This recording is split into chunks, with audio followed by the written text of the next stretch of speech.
Hello दोस्तों, स्वागत है आप लोगों का यूनिक स्टडी पॉइंट चैनल पे, जहाँ पे हम लोग कवर कर रहे हैं अपना बेसिक इलेक्ट्रिकल का फुल सिलेबस। तो आज हम लोग बात करने वाले हैं लेक्चर नंबर 8 की। इससे पहले हमने लेक्चर नंबर 7 तक कवर कर लिया है। तो जो लोग पिछली क्लास को फॉलो नहीं किए हैं, प्लेलिस्ट में जा कर के सारी क्लासेस को फॉलो कर सकते हैं। ठीक है, तो आज हम लोग बात कर रहे हैं लेक्चर नंबर 8 की।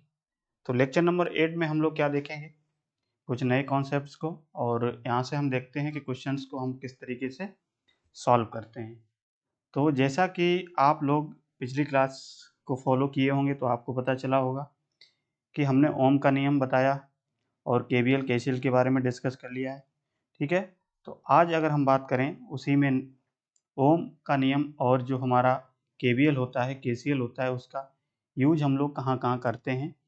तो बेसिकली हम किसी भी इलेक्ट्रिकल सर्किट में कोई भी वोल्टेज हो, करंट हो, पावर हो, तो इन सब की वैल्यू को कैलकुलेट करने के लिए इन सब का यूज करते हैं।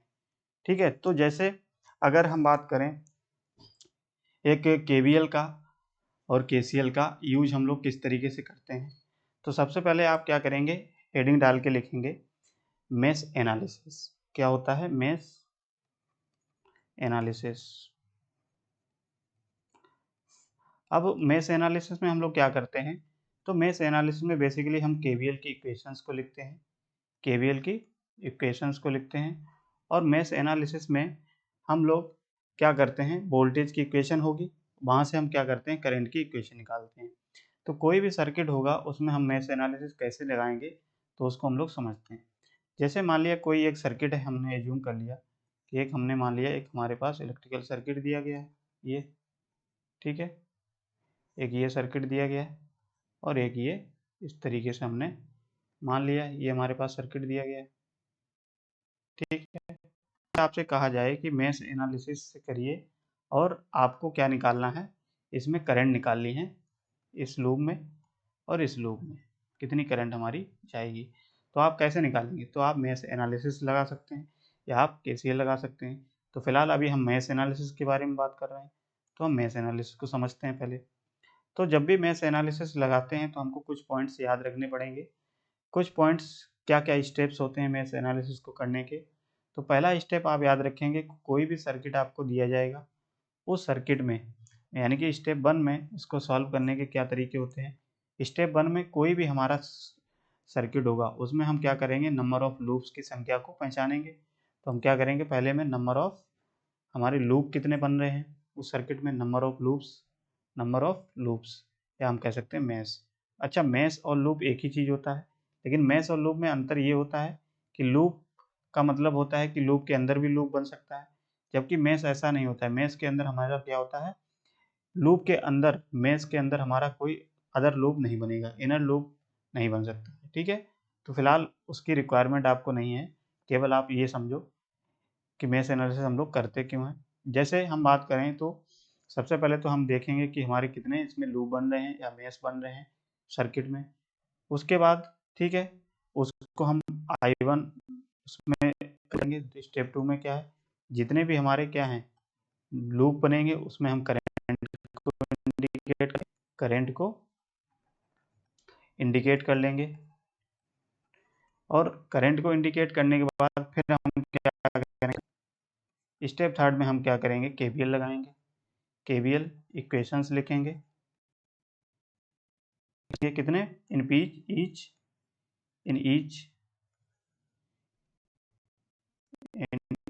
यानी कि हर लूप में हम क्या करेंगे, केवीएल इक्वेशन लगाएंगे। और स्टेप 4 में हम क्या करेंगे,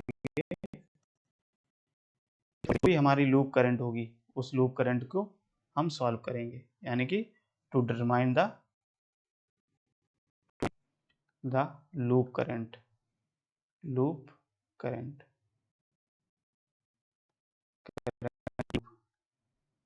इन ईच लूप। ठीक है, यानी कि सबसे पहले तो हम क्या करेंगे, किसी भी सर्किट में हम देखेंगे कितने लूप बन रहे हैं, उन पे लूप बनेंगे, उसमें हम क्या करेंगे, करंट को इंडिकेट कर देंगे क्लॉकवाइज डायरेक्शन में।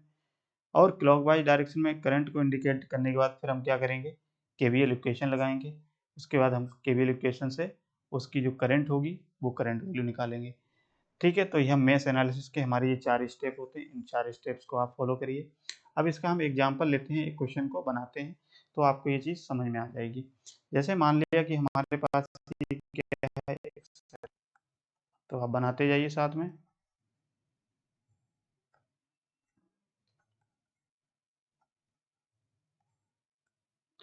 इसका हम मान लेते हैं 2 ओम है, 2 ओम और 2 ओम, और ये बैटरी हम मान लेते हैं 10 वोल्ट की बैटरी लगी है। ठीक है, अब ये हमारा सर्किट दिया है, आपसे कहा जाए कि मेश एनालिसिस करिए या मेश बताइए, इसमें करंट कितनी होगी, इसमें करंट होगी। तो आप सिंपली क्या करोगे, सबसे पहले सर्किट में क्या करेंगे, कितने लूप बन रहे हैं, तो हमारा एक लूप तो ये बन रहा है और दूसरा लूप ये बन रहा है। तो इन दोनों लूप में क्या करेंगे, दूसरा स्टेप करंट को इंडिकेट कर लेंगे क्लॉकवाइज डायरेक्शन में। तो हमने क्या किया, क्लॉकवाइज डायरेक्शन में करंट को इंडिकेट कर लिया I1, इसको हमने कर लिया I2। ठीक है, फिर थर्ड स्टेप क्या करेंगे, प्रत्येक लूप में क्या करेंगे, हम KVL इक्वेशन लगाएंगे। तो हम क्या करेंगे दूसरा स्टेप में कि लूप वन में, ये लूप वन में हम क्या करेंगे, KVL इक्वेशन लगाएंगे। अब KVL को कुछ नियम आपको पता होना चाहिए कि हम KVL इक्वेशन कैसे लगाते हैं। तो हमेशा याद रखना, KVL इक्वेशन लगाने के बहुत सारे तरीके होते हैं, कोई किसी भी तरीके से बताता है, कोई किसी भी तरीके से बताता है। तो आप, हम जो तरीका बता रहे हैं आप उसको अगर याद रखेंगे तो कभी भी आपको कन्फ्यूजन नहीं होगी प्लस और माइनस में। ठीक है, तो सिंपली याद रखेंगे, दिया होगा जो भी आपका वोल्टेज सोर्स होगा उसमें अगर करंट की एंटरिंग पॉइंट को हम देखेंगे, अगर करंट हमारी जिस टर्मिनल पे इंटर कर रही है वही टर्मिनल का हम वोल्टेज लेंगे, उसी साइन का हम वोल्टेज लेंगे। जैसे मान लिया कि हमारा वोल्टेज करंट किस टर्मिनल पे इंटर कर रही है, प्लस टर्मिनल पे, तो हम हमेशा वोल्टेज को प्लस में लेंगे। जबकि और जिस टर्मिनल पे हमारी मान लिया करंट निगेटिव टर्मिनल पे एंटर कर रही है तो हम निगेटिव वाला साइन लेंगे। ठीक है, तो मान लिया यहाँ पे हम सॉल्व करेंगे तो यहाँ पे हम क्या करेंगे, लेंगे। बस इतनी बात याद रखिए, और जो भी हमारे एलिमेंट हैं जैसे रेजिस्टेंस है, उन रेजिस्टेंस को हमेशा हम क्या है, पॉजिटिव में लिखेंगे, इसका कोई कन्फ्यूजन नहीं रखना है। ठीक है, तो जो भी रेजिस्टेंस के क्रॉस जो भी वोल्टेज ड्रॉप आया हम पॉजिटिव लिख लेंगे। ये हमने तरीका बताया आपको सॉल्व करने का। ठीक है, अलग अलग तरीके भी हो सकते हैं, तो सिंपली आप याद रखेंगे। अब देखो कैसे सॉल्व करेंगे। तो मान लिया लूप वन में, तो लूप वन में हमने यहाँ से स्टार्ट किया चलना। तो सबसे पहले हमारा 2 ओम के क्रॉस कितना वोल्टेज ड्रॉप होगा, तो क्या हो जाएगा 2 इंटू I1, यही लिखेंगे। देखो 2 इंटू I1 हम क्यों कर रहे हैं, क्योंकि बेसिकली हम KVL इक्वेशन लिख रहे हैं, और KVL इक्वेशन में हम क्या करते हैं, वोल्टेज इक्वेशन लिखते हैं। अब वोल्टेज इक्वेशन देखिए, एक वोल्टेज सोर्स तो ये डायरेक्ट वोल्टेज दिया गया है, लेकिन 2 ओम के क्रॉस अगर वोल्टेज आप निकालेंगे तो क्या हो जाएगा, 2 ओम के क्रॉस आपका I इंटू R1 करेंगे, I इंटू आर, ये तो करेंगे। तो यहाँ पे देखिए करंट हमारी कितना है, I है, I1, और रेजिस्टेंस कितना है 2 ओम। तो हम सिंपली क्या करेंगे 2, तो हम कहेंगे 2I1। तो यही हमने लिख दिया इस तरीके से। बताइए इतनी बात समझ, इसमें तो आपको किसी को कन्फ्यूजन नहीं होना चाहिए। तो वोल्टेज ड्रॉप कैसे, तो I इंटू आर कर रहे हैं, तो I इंटू आर हमारा क्या कहलाता है, यही हमारा KVL कहलाता है।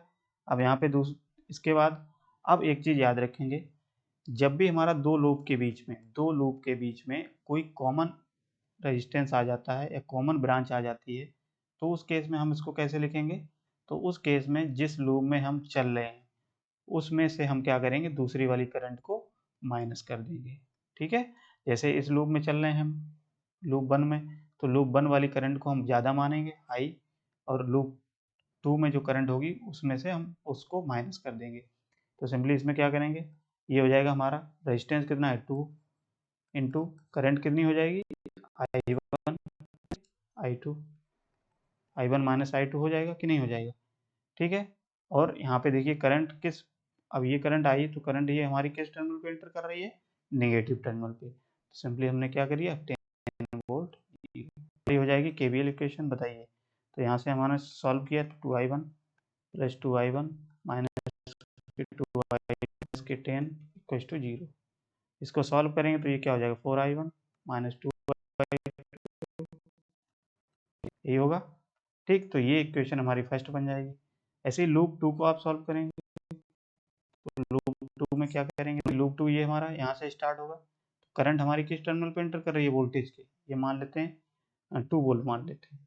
तो ये हमारा किस टर्मिनल पे एंटर कर रहा है, पॉजिटिव, तो हम यहाँ पे क्या लिखेंगे +2, यहाँ पे देखिए रेजिस्टेंस कितना है 2 ओम, तो सिंपली क्या करेंगे 2i2, और यहाँ पे फिर आएंगे तो आगे हमारी क्या ये कॉमन ब्रांच मिल गई इसमें आगे ऐसे, तो कॉमन ब्रांच मानेंगे 2 ओम और करंट कितनी हो जाएगी 2 इंटू करंट क्या हो जाएगी, जिस लूप में होंगे उस करंट से इसे घटाएंगे तो ये क्या हो जाएगा i2 माइनस के i1 इक्वल्स टू 0। ठीक है, तो आप जब इसको सॉल्व करेंगे तो इसमें भी क्या हो जाएगा 2i2 क्या हो 4i2 और माइनस के 2i1, तो ये क्या हो जाएगा 4i2 minus 2i1 equals to, इधर लेके जाएंगे तो ये हो जाएगा, तो इक्वेशन नंबर 2। तो इस तरीके से क्या करते हैं हम लोग केवीएल इक्वेशन लगाते हैं। अब आप क्या करोगे इन दोनों इक्वेशन को सॉल्व कर लोगे, तो इन दोनों इक्वेशन को जब सॉल्व करेंगे तो यहाँ से हमारी क्या होगी i1, तो आई थिंक ये तो आप सॉल्व करना जानते ही होंगे, हर किसी को पता होगा। तो इन दोनों इक्वेशन को आप सॉल्व करने के बाद i1 की वैल्यू कैलकुलेट कर सकते हैं। तो इस तरीके से हम लोग क्या करते हैं मैथ्स के एनालिसिस करते हैं। ठीक है, इतनी बात समझ में आई सब लोगों को? अगर ये चीज़ नहीं समझ में आई है तो एक बार आप इसी कॉन्सेप्ट को दोबारा देखेंगे। ठीक है, जो चीज़ हमने बताई है वही आपको फिर से वही करना पड़ेगा। ठीक है, बताइए इतनी बात समझ में आई? तो ये हमारा होता है मैथ्स एनालिसिस। अब मैथ्स एनालिसिस हम करते क्यों हैं? तो बेसिकली मैथ्स एनालिसिस हम लोग इसलिए करते हैं कि कोई भी आपको वोल्टेज बताना हो किसी ब्रांच के अक्रॉस, या कोई भी आपको किसी के अक्रॉस पावर बतानी है तो आप बता सकते हो। जैसे मान लिया आपसे कहा जाए कि ये वाला 2 ओम है, इस 2 ओम के अक्रॉस वोल्टेज कितना ड्रॉप हो रहा है, तो वोल्टेज ड्रॉप क्या होगा, तो आप जानते हैं वोल्टेज ड्रॉप क्या होता है इंटू आर जब होता है तो हम जानते हैं इसमें करंट हमने कैलकुलेट कर लिया i1 कितनी आ रही, तो जो भी आप इंटू आर, आर हमको पता है 2 ओम, तो 2 इंटू i1 सॉल्व कर लेंगे तो यहाँ पे पता चल जाएगा। पावर अगर बतानी हो तो पावर भी बता सकते हैं v इंटू आई करके, या पावर एक फॉर्मूला और होता है इससे पावर निकाल सकते हो। ठीक है, तो इस तरीके से हम लोग क्या करते हैं वोल्टेज हो करंट हो पावर हो कुछ भी निकाल सकते हैं अगर हमको वैल्यू पता होगी करंट या वोल्टेज की। ठीक है, तो इस तरीके से हम मैथ्स एनालिसिस करते हैं। अब बात करते हैं कि हमारा एक आता है नोडल एनालिसिस, तो नेक्स्ट आप हेडिंग डालेंगे नोडल एनालिसिस। तो आप आते रहेंगे और जब आप क्वेश्चन को और ज़्यादा प्रैक्टिस करेंगे तो आपको चीज़ें और क्लियर हो जाएंगी। ठीक है, तो चलिए एक क्वेश्चन और ले लेते हैं, नहीं तो अभी हो सकता है कुछ लोगों को ना डाउट हो, तो एक बार और समझ लेते हैं इसको। जैसे हम मैथ्स एनालिसिस से एक और क्वेश्चन को सॉल्व करते हैं, तो जैसे आपसे कहा जाए कि एक सर्किट और हमने ले लिया, मान लिया ये है और ये रेजिस्टेंस है कुछ, यहाँ पे रेजिस्टेंस है,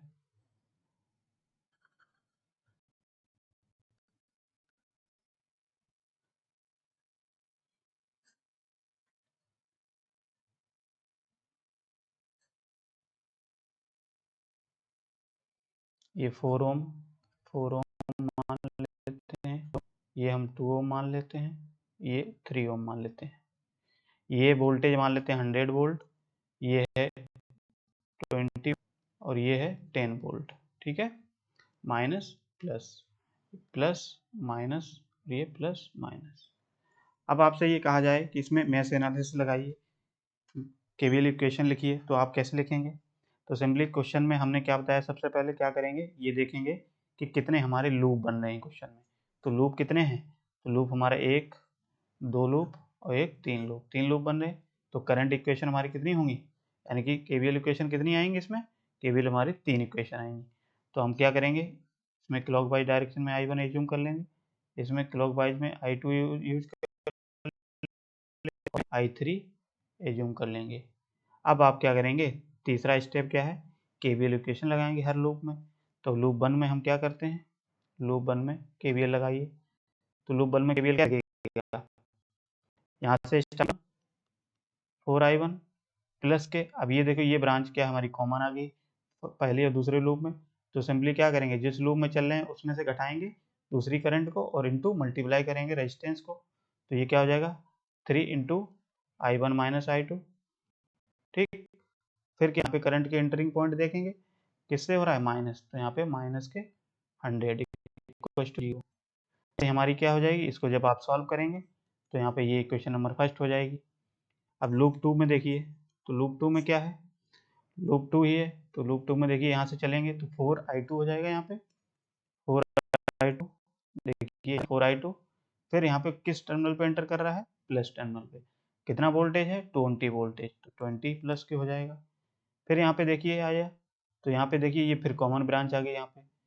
अब ये कॉमन ब्रांच आई, अच्छा एक चीज और रखेंगे, यहाँ पे 2 ओम के अक्रॉस भी कॉमन ब्रांच है 1 और 2 के बीच में, तो यहाँ पे इंटू i2 माइनस के i3, यही होगा। तो यहाँ पे सिंपली क्या हुआ, ये 4 मान लीजिए, अगर नहीं है तो 4 इंटू माइनस i1 होगा कि नहीं होगा, बताइए। तो इस तरीके से हमारी क्या हो जाएगी, इक्वेशन नंबर सॉल्व कर लेंगे अच्छे से, तो इक्वेशन नंबर 2 हो जाएगी। लूप 3 में आप केवीएल लगाएंगे, लूप 3 में i3, तो ये क्या हो जाएगा 4i3, यहाँ पे क्या होगा माइनस के 10 वोल्ट, ठीक है, क्योंकि पॉइंट देखते हैं। फिर यहाँ पे ये कॉमन ब्रांच आ गई किसमें, आपकी 2 और 3 लूप में, तो यहाँ पे क्या होगा i3 में से i2 को घटाएंगे, प्लस के i3 माइनस i2 और इंटू कितना 2 ओम, और इसमें करंट की डायरेक्शन देखेंगे तो माइनस के 20 इक्वल्स टू 0। तो इक्वेशन नंबर को जब सॉल्व करेंगे तो इस तरीके से हम क्या करते हैं, मेश एनालिसिस करते हैं, ठीक है। तो आपसे i1 i2 i3 की वैल्यू पूछ सकता है इसमें, और ये इस तरीके से हम लोग सॉल्व कर लेते हैं। इसको सिंप्लीफाई आप लोग कर लीजिएगा, क्योंकि हमारा मकसद है कि आपको केवीएल इस तरीके से लगाते हैं वो समझाना। कैलकुलेशन आप खुद करिए, ठीक है, क्योंकि कैलकुलेशन आप खुद कर सकते हो, इसकी क्या कैलकुलेशन होगी, तो यहाँ से i1 i2 i3 की वैल्यू निकल जाएगी। बताइए, तो इस तरीके से हम लोग क्या करते हैं, मेश के एनालिसिस करते हैं, ठीक है। इतनी बात समझ में आ गई। अब नेक्स्ट हमारा टॉपिक रहेगा नोडल एनालिसिस। हेडिंग क्या है, हेडिंग डालेंगे नोडल एनालिसिस। अब नोडल एनालिसिस में क्या होती है, हमारी केसीएल इक्वेशन लिखते हैं, ठीक है, याद रखेंगे क्या होती है केसीएल इक्वेशन, ठीक। अब जैसे हम मान लेते हैं नोडल एनालिसिस कैसे करते हैं, क्वेश्चन एक और हम लेते हैं।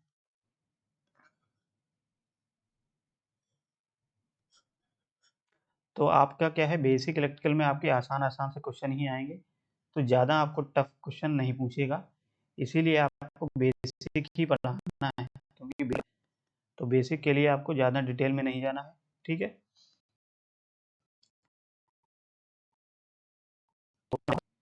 एक ये मान लेते हैं 5 वोल्ट, ये हमारा 5 वोल्ट की बैटरी दी है,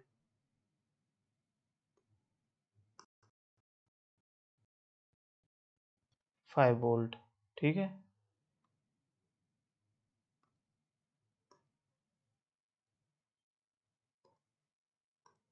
अब देखिए, अब आपसे क्या कहेगा कि नोडल एनालिसिस से आपका वोल्टेज निकालिए, कुछ भी पूछ सकता है। तो नोडल एनालिसिस में ध्यान रखेंगे, सबसे पहले हम क्या करेंगे, हम देखेंगे कि सबसे पहले कि किसी भी सर्किट में नोड कितने हैं, नोड या जंक्शन कितने हैं। तो हम सबसे स्टेप 1 में हम क्या देखेंगे, नोड की संख्या, ठीक है, नोड की संख्या, या हम कह सकते हैं जंक्शन कितने हैं, तो जंक्शन की संख्या देखेंगे। तो जंक्शन देखिए कितने हैं, एक तो जंक्शन ये हो जाएगा, एक जंक्शन ये हो जाएगा, क्यों, क्योंकि जंक्शन या जहाँ दो से अधिक ब्रांचें मिलती हैं आकर के, वो हमारा नोड कहलाता है। देखिए 1 2 3 ब्रांच, 1 2 3 देखते हैं तो हमारे पास कितने नोड हैं, 2 नोड हैं। तो 2 नोड में हम सिंपली एक नोड को क्या मान लेते हैं, रेफरेंस नोड के अक्रॉस हमारा जो वोल्टेज होता है वो हमारा 0 रखा जाता है हमेशा, ठीक है। तो यहाँ पे देखिए हम इसको क्या मान लेते हैं, एक रेफरेंस नोड मान लेते हैं, और यहाँ का वोल्टेज जो है 0 मान लेते हैं, और यहाँ पे जो नोड मानेंगे उसका कोई नाम दे देंगे, मान लिया एक कोई नोड बी होगा, या ए मान लेते हैं नोड, और यहाँ पे कोई पॉइंट बी है, तो इसके अक्रॉस हमारा जो वोल्टेज हम मानेंगे, ठीक है, इस तरीके से। अब बेसिकली हम नोड में क्या करते हैं कि नोड पहचाने, नोड पहचानने के बाद जिस जिस नोड पे एक नोड को आप रेफरेंस मान लीजिए और जितने भी नोड हैं उस नोड पे हम वोल्टेज की वैल्यू को असाइन कर लेते हैं। यानी कि पॉइंट ए पे है तो बी ए एज्यूम कर लेंगे, पॉइंट बी पे है तो उसको बी बी एज्यूम कर लेंगे। ठीक है। अब यहाँ से अगर हम बात करें केसीएल इक्वेशन की, तो हमेशा जहाँ पे हम नोड वोल्टेज में एज्यूम करते हैं वहाँ पे हम क्या है, करंट की डायरेक्शन हमेशा आउटवर्ड डायरेक्शन मानते हैं, यानी कि बाहर की डायरेक्शन में। तो ये करंट हमारी मान लेते हैं बाहर की तरफ जाएगी इस तरीके से, क्योंकि हायर पोटेंशियल मानते हैं उसको, हमेशा क्या मानते हैं, हायर पोटेंशियल। और करंट हमारा हमेशा क्या होता है, हायर पोटेंशियल से लोअर पोटेंशियल में जाता है। यही कारण है कि करंट की डायरेक्शन हम बाहर की साइड मानेंगे, सबकी आउटगोइंग करंट मानेंगे। अब केसीएल इक्वेशन लगना है तो तीसरे में हम क्या करते हैं, केसीएल इक्वेशन लगाते हैं। स्टेप 2 में हमने मान लिया कि वोल्टेज को असाइन कर लेते हैं, वोल्टेज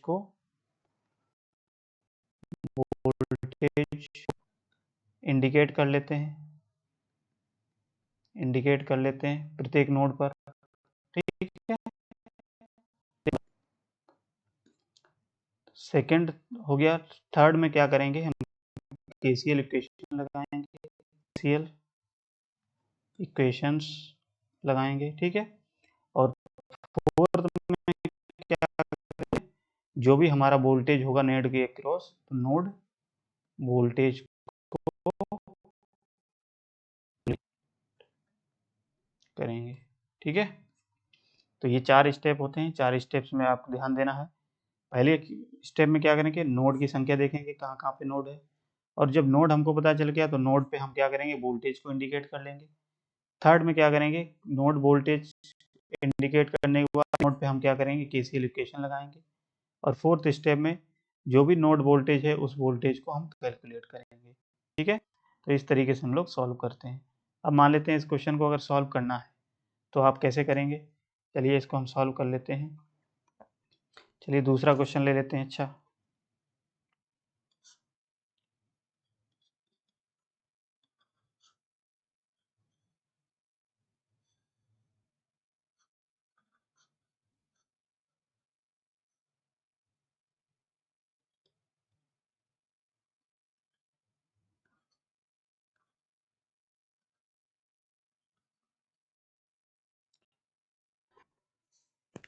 तो ये हमारा सर्किट दिया गया है। ठीक है। अब इस सर्किट में आपसे कहा जाए कि नोडल एनालिसिस लगाइए और पॉइंट यहाँ पे वोल्टेज बताइए। ठीक है। तो आप क्या करेंगे, सबसे पहले नोड फाइंड आउट करेंगे कि नोड हमारे कहाँ कहाँ पे हैं। तो एक तो नोड ये हो जाएगा और एक नोड ये हो जाएगा। इस नोड को हमने नाम दे दिया ए, इस नोड को नाम दे दिया बी। ठीक है। तो फर्स्ट स्टेप हमने क्या किया, नोड को आइडेंटिफाई कर लिया। दूसरा स्टेप क्या है, नोड जहाँ पे मिला है उसको हम वोल्टेज इंडिकेट कर देते हैं। तो उसको हमने पॉइंट ए पे है तो पॉइंट ए पे हमने वोल्टेज नाम दे दिया वी ए, और इस पे पॉइंट बी पे हमने नाम दे दिया बी वी। ठीक है। अब रेफरेंस मान लेंगे, एक वोल्टेज को हमने रेफरेंस माना, तो जो भी वोल्टेज रेफरेंस मानेंगे उसके क्रॉस जो वोल्टेज होगा वो हमारा क्या होगा, हमेशा जीरो होगा। ठीक। अब यहाँ से सिंपली क्या करेंगे, हमको केसीएल इक्वेशन लगानी है। तो यहाँ से 3 ब्रांच हैं इस नोड से, तो इस 3 ब्रांचों से हम देखते हैं कि कौन कौन से एक ब्रांच ये है। ठीक है। तो यहाँ से आप केसीएल इक्वेशन लिखेंगे। तो केसीएल इक्वेशन हमारा क्या है, केसीएल इक्वेशन लिखते हैं जैसे हम जानते हैं करंट केसीएल इक्वेशन होती है तो बी अपॉन आर के फॉर्मेट में होगी, बी अपॉन आर के फॉर्मेट में। तो यहाँ से इस ब्रांच में अगर करंट हम निकालें इस ब्रांच में, तो इसमें करंट क्या होगी, बी ए अपॉन क्या हो जाएगा 2 ओम, और वोल्टेज कितना है हमारा, जो भी वोल्टेज इसमें पड़े आके तो उसको हम क्या करते हैं, नेगेटिव साइन लेंगे, क्योंकि लास्ट वाला साइन लेते हैं माइनस के, 10 वोल्ट प्लस करेंगे। फिर इस ब्रांच का काम हो गया। अब यहाँ से यहाँ तक पहुँचते हैं, रेफरेंस नोड तक क्या है, यानी कि बी ए माइनस के 0 अपॉन 4 प्लस के, इस ब्रांच के लिए क्या होगा, बी ए माइनस के 5 अपॉन 2 इक्व टू 0। सॉल्व कर लेंगे तो यहाँ से हमारा क्या निकल के आ जाएगा, बी ए। आप भी इसको सॉल्व कर लेंगे तो यहाँ से हमारा क्या निकल के आ जाएगा, बी ए की वैल्यू निकल जाएगी। तो इस तरीके से हम लोग क्या करते हैं, नोडल एनालिसिस लगाते हैं। नोडल एनालिसिस में बेसिकली हमको क्या करना देखना होता है, याद रखना जो भी हमको बी अपॉन आर के फॉर्मेट में करंट ही तो निकलेगी, यही तो हमारी केसीएल इक्वेशन होती है। तो ये KCL निकालने के लिए हम B/R करेंगे। अब यहाँ से हमको रेफरेंस नोड तक पहुँचना है, तो इस ब्रांच के लिए यहाँ से यहाँ तक रेफरेंस नोड तक जाने के लिए क्या है, B माइनस, यहाँ पे जो भी वोल्टेज सोर्स पड़ता है उसके इसके जैसे यहाँ से B माइनस के 10 कर देंगे। यहाँ पे अगर यहीं पे क्या होता, अगर प्लस होता है तो यहाँ पे प्लस वाला निशान लगाते हैं। यहाँ पे क्या है, इस ब्रांच में देखिए लास्ट वाला टर्मिनल क्या है, ये वाला, तो VA माइनस के 5 अपॉन रेजिस्टेंस, तो हमारे करंट निकल के आ गया। ऐसे ही इसमें क्या है, B अपॉन, यहाँ पे निकल के आ गया। तो इस तरीके से हम क्या करते हैं, नोडल एनालिसिस करते हैं। चलिए कुछ क्वेश्चन को और प्रैक्टिस करते हैं तो आपको और चीज़ें आसान हो जाएंगी। जैसे मान लेते हैं एक सर्किट और लेते हैं,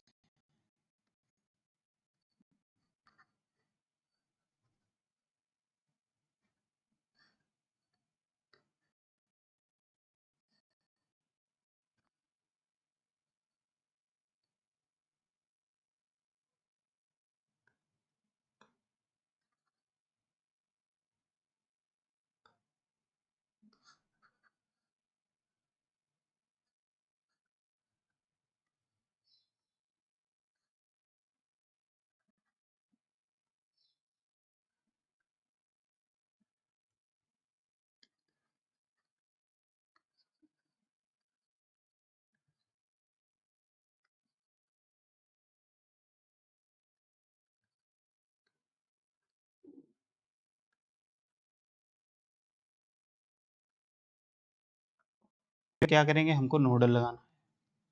तो नोडल लगाने के लिए हमने क्या बताया, सबसे पहले आप नोड देखेंगे कि कितने नोड हैं। तो सबसे पहले नोड कितने हैं, देखिए एक तो नोड ये हो जाएगा, एक नोड ये हो जाएगा, और एक ये हो जाएगा, और एक ये हो जाएगा।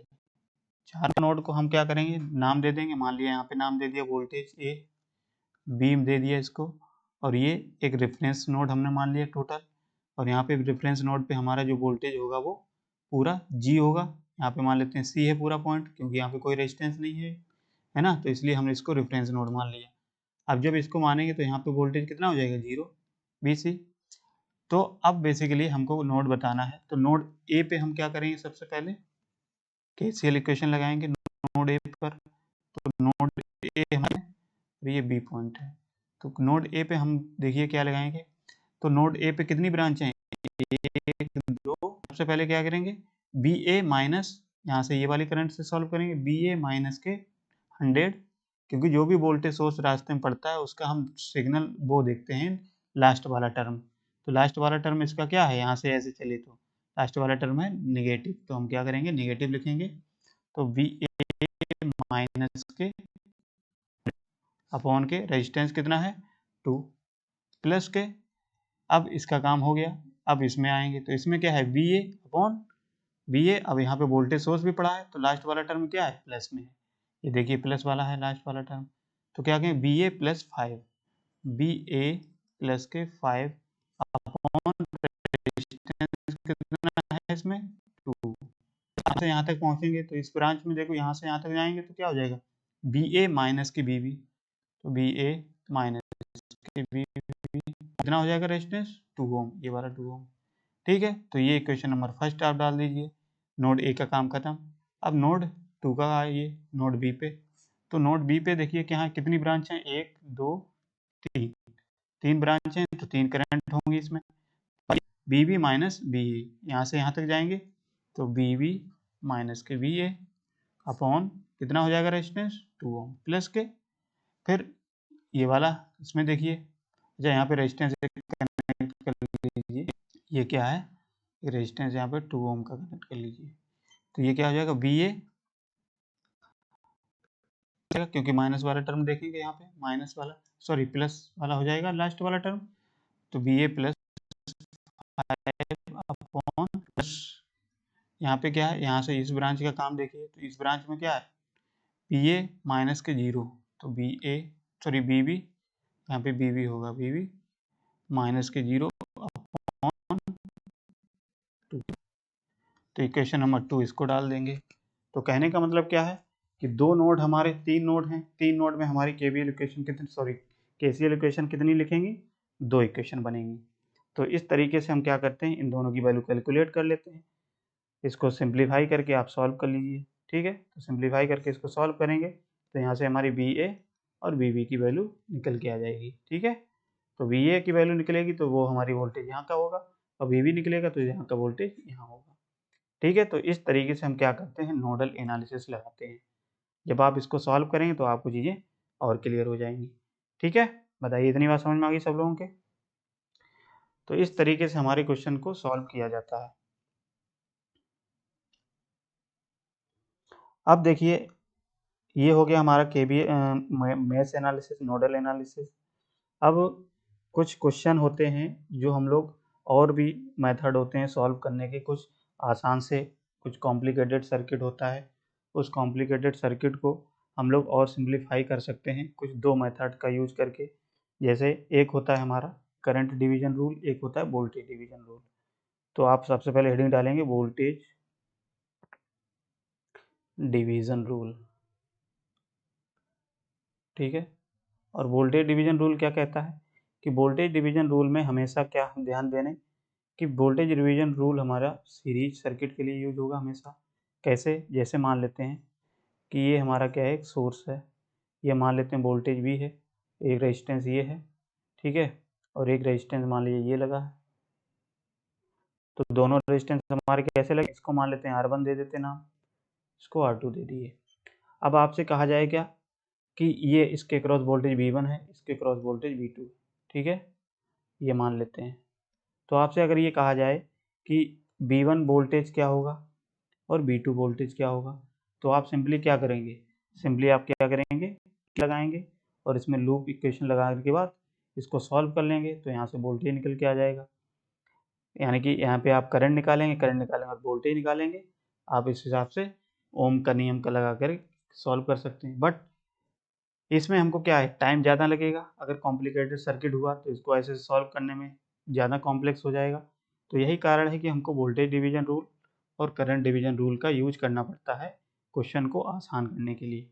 तो आप देखिए इसको कैसे सॉल्व करेंगे आसान तरीके से। आप इसको ऐसे सॉल्व कर लेंगे कि जो भी हमारा वोल्टेज डिवीजन रूल होगा, यानी कि मान लिया हमको अगर V1 निकालना है, तो V1 निकालने के लिए सिंपली क्या करोगे आप, जो भी टोटल वोल्टेज होगा, टोटल वोल्टेज इनटू जिसके अक्रॉस आपको क्या निकालना है, वोल्टेज निकालना है। मान लिया V1 के अक्रॉस वोल्टेज निकालना है तो उसी का रेजिस्टेंस आप ले लेंगे R1 अपॉन जितना रेजिस्टेंस सर्किट में होगा सीरीज में, उसको आप क्या कर देंगे, प्लस कर देंगे R1 प्लस R2। तो सिंपली हमारा यहाँ से क्या निकल के आ जाएगा, यहाँ से निकल के आ जाएगा V1 की वैल्यू। ऐसे ही आपसे अगर कहा जाए V2, तो V2 कैसे निकलेगा, तो V2 में आप क्या करेंगे, V2 के यानी कि टोटल वोल्टेज कितना है हमारा V, इनटू के अक्रॉस हमारा जो रेजिस्टेंस है, उसी का रेजिस्टेंस कितना है अक्रॉस है R2 अपॉन टोटल रेजिस्टेंस कितना है R1 प्लस R2। तो सिंपली आप, या तो आप इसको कह सकते हो फॉर्मूला है, या आप डायरेक्ट ऐसे समझ सकते हो। जब भी आप देखिए ऐसे, तो वोल्टेज पूछा जाए डायरेक्ट क्या करेंगे, टोटल वोल्टेज का मल्टीप्लाई इनटू उसी के, ठीक है। तो इस तरीके से ये हमारा कहलाता है वोल्टेज डिवीजन रूल। अब इसी तरीके से करंट डिवीजन रूल क्या है उसको भी देख लेते हैं। करंट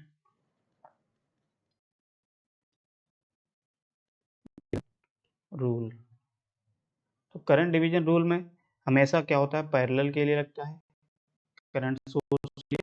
तो जैसे सर्किट आपको दिया जाए इस तरीके से,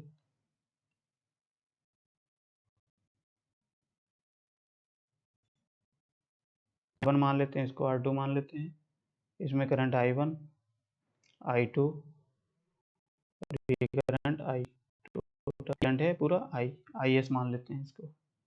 अब आपसे कहा जाए कि I1 की वैल्यू क्या होगी, I2 की वैल्यू क्या होगी, तो आप कैसे निकालोगे, सिंपली आप क्या करोगे, यहाँ पे केसीएल लगाओगे, निकालोगे, वोल्टेज जो बचाना हो वोल्टेज बताओगे। लेकिन आपको केसीएल में क्या करना है, सिंपली जैसे सपोज करो I1 निकालना है, तो क्या करोगे, टोटल करंट हमारी क्या है IS इनटू, अब जिसके अक्रॉस हमको, जिसमें हमको करंट निकालनी है, मान लिया I1 निकालनी है, तो I1 का रेजिस्टेंस ना लेकर के अब हमको दूसरा रेजिस्टेंस लेना है अपोजिट वाला, यानी कि इसका दूसरा रेजिस्टेंस क्या है R2। तो सिंपली हम R2 से मल्टीप्लाई कर देंगे और अपॉन जितने भी रेजिस्टेंस हैं वो हम इसको प्लस कर देंगे, तो यहाँ से हमारी I1 की वैल्यू निकल के आ जाएगी। ठीक है, ऐसे अगर I2 निकाल, I2 हमारी ये, और I2 कैसे निकालेंगे, तो यहाँ पे टोटल जो करंट है, टोटल करंट IS है, अब इसका रेजिस्टेंस ना लेकर के दूसरा वाला लेंगे R1 का अपॉन R1 प्लस, ठीक है। जबकि वोल्टेज डिवीजन रूल में हम क्या करते हैं, जिसके क्रॉस रेजिस्टेंस लेते हैं, जिसके क्रॉस वोल्टेज निकालते हैं, वही से अप्लाई करते हैं, लेकिन यहाँ पे जस्ट अपोजिट करेंगे। तो एक तरीके से ये दो रूल होते हैं क्वेश्चन को सिंप्लीफाई करने के लिए। ठीक है, इतनी बात समझ में आई सब लोगों के। अब चलिए इसके बेसिस पे दो क्वेश्चन कर लेते हैं, तो आपको और ये क्लियर हो जाएगा। जैसे आपको क्वेश्चन दिया जाएगा ऐसे,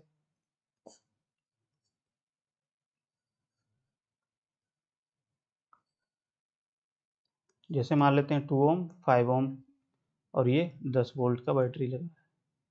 आपसे कहा जाए कि V1 बताइए और इसके वोल्टेज V2 कैसे सॉल्व करोगे, ये तो तरीका वही है, KVL लगाओ, ओम के नियम से सॉल्व करो, बट डिवीजन रूल से हमको सॉल्व करेंगे।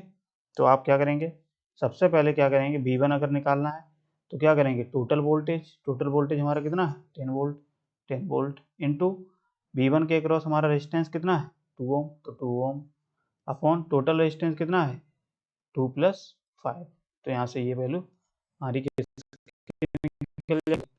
अब V2 की वैल्यू निकालनी है, तो V2 के लिए क्या करोगे, टोटल वोल्टेज कितना है 10 वोल्ट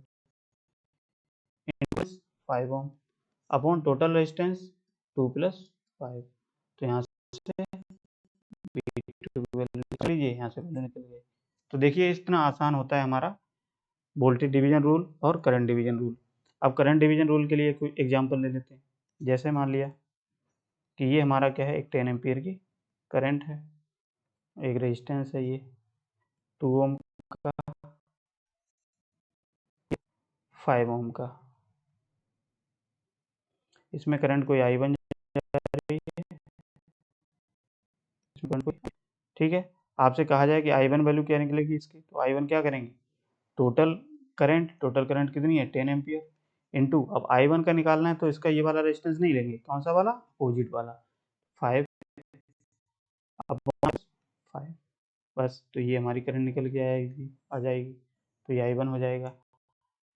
I2 बताना है, I2 के लिए ये वाला I2 है, तो इसके लिए क्या करेंगे, टोटल करंट 10 एम्पियर इंटू ये वाला रेजिस्टेंस कौन सा है 2 अपॉन 2 प्लस 5, तो यहाँ से ये हमारी करंट निकल के आ जाएगी।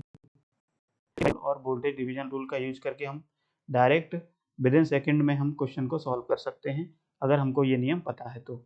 ठीक है, तो बताइए इतनी बात क्लियर है सब लोगों को। अगर सब लोगों को क्लियर है तो मैसेज करिए कमेंट सेक्शन में। ठीक है, अगर आप इसी तरीके से पढ़ना चाहते हैं तो अपने दोस्तों को शेयर करते रहिए। ठीक है, मैक्सिमम लोग ज़्यादा से ज़्यादा जुड़िए और हम आपका पूरा कंप्लीट सिलेबस कवर करा देंगे, क्योंकि एग्ज़ाम के समय जब भी होगा तो आपको रिवीजन करने का भी मौका मिल जाएगा। यहाँ पे आप जो नहीं समझ में आ रहा है उसको बार बार आप देख सकते हो।